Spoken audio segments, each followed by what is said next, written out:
Rapatkah tersendiri Pak mengenai apa yang terjadi di Sumatera kemarin yang terjadi di Komisi 12 DPR, khususnya ya tentunya mengenai praktik tambang tanpa izin, pembalakan liar yang merugikan lingkungan dan lain-lain, relevansinya terhadap keadaan di Sumatera minggu lalu?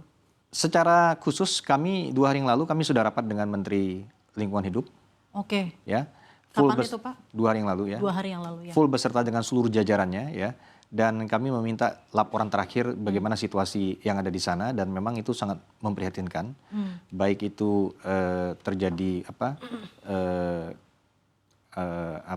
peristiwa lingkungan yang begitu memilukan, kemudian juga terjadi korban nyawa manusia dan seterusnya. Dan kami memberikan dukungan dan Pak Menteri Lingkungan Hidup beserta jajarannya ini per hari ini itu dari kemarin setelah 1 hari setelah rapat dengan kami itu sudah berada di lapangan. Dan mereka akan melakukan investigasi dan kami pikir kami akan memberikan dukungan ya secara penuh kepada Menteri Lingkungan Hidup untuk menginvestigasi kenapa hal seperti ini bisa dapat terjadi dan mencari tahu apa saja sebabnya dan berkoordinasi dengan pihak kepolisian. Oke, baik. Bagaimana Komisi 12 juga menilai peran aparat penegak hukum dalam memberantas tambang ilegal dan juga illegal logging yang ada? Apakah menurut Anda sudah cukup tegas atau justru lemah Anda melihatnya, Pak? Saya pikir yang namanya baik illegal mining ataupun illegal logging ya, ini sesuatu yang terjadi bisa dalam skala besar-besaran atau mungkin kucing-kucingan. Dan kita melihat dari berbagai rangkaian peristiwa yang ada dan pemberitaan, kita melihat juga dari kepolisian juga melakukan penertiban dan seterusnya. Jadi saya pikir yang kita perlukan mungkin setelah ini ya lebih detail lagi di dalam bagaimana kita melakukan pengawasan seperti itu. Ini masih pada concern saya mengenai illegal mining dan illegal logging, Pak.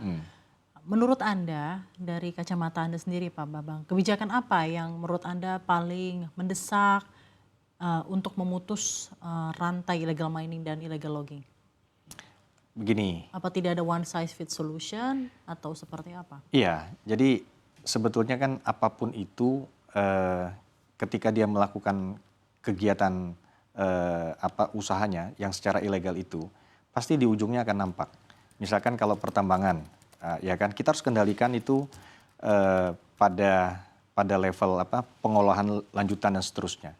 Jadi misalkan kalau mungkin pertambangan emas ya yang ilegal ini kita perlu kendalikan itu. Nah jadi intinya kontrol lah ya, kontrol. Kita minta nanti setelah ini kepada baik itu Gakum dari Minerba, Gakum dari Lingkungan Hidup maupun kepolisian ya, ini untuk lebih proaktif di dalam bagaimana melakukan penertiban dan pengawasan terhadap situasi yang ada di lapangan seperti itu. Apakah menurut Anda perlu moratorium Pak untuk adanya misalnya ke depannya ada tambang lagi di daerah Sumatera Utara yang perlu diberhentikan sementara dengan adanya kejadian ini Pak? Terkait dengan moratorium kan memang sudah belum ada lagi izin baru yang dikeluarkan. Semua izin-izin yang sekarang berjalan kan izin-izin yang lama ya. Tetapi saya setuju ya apa yang disampaikan oleh Menteri Lingkungan Hidup bahwa dia akan melakukan pendalaman dan pengawasan terhadap semua perizinan yang ada. Ya, baik itu yang resmi apalagi yang ilegal seperti itu. Dan saya pikir kita perlu menjadikan ini sebagai momentum untuk melakukan pembenahan secara menyeluruh. Baik, sudah cukup jelas. Saya juga ingin tahu Pak, apakah kedepannya DPR juga akan mendorong revisi regulasi, peningkatan anggaran pengawasan atau pengetatan tata ruang wilayah rawan banjir? Karena kita juga sempat menerima informasi ya bahwa Menteri LH meminta dukungan politik katanya dari DPR RI untuk mengatasi permasalahan perusakan lingkungan. Bagaimana tanggapan Anda mengenai hal ini Pak? Kalau dukungan politik kita sudah berikan, jelas itu.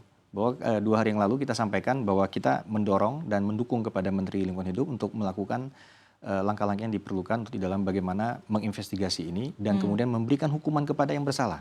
Seperti itu. Lalu kemudian di dalam bagaimana peningkatan fungsi pengawasan, kami juga mendorong pada saat ini pengawasan itu Gakum itu kan bukan hanya di LH saja, tetapi juga ada di Minerba. Nah, Dirjen Gakum kami dorong untuk anggarannya dioptimalkan sehingga dia bisa lebih operasional, lebih dapat masuk kepada banyak titik-titik di dalam melakukan pengawasannya. Karena Dirjen Gakum ini kan masih baru, Betul. ya masih baru, dan kita bisa maklum dengan situasi yang ada ini karena dengan belum adanya anggaran, ya baru merek doang nih, baru merek Dirjen Gakum gitu.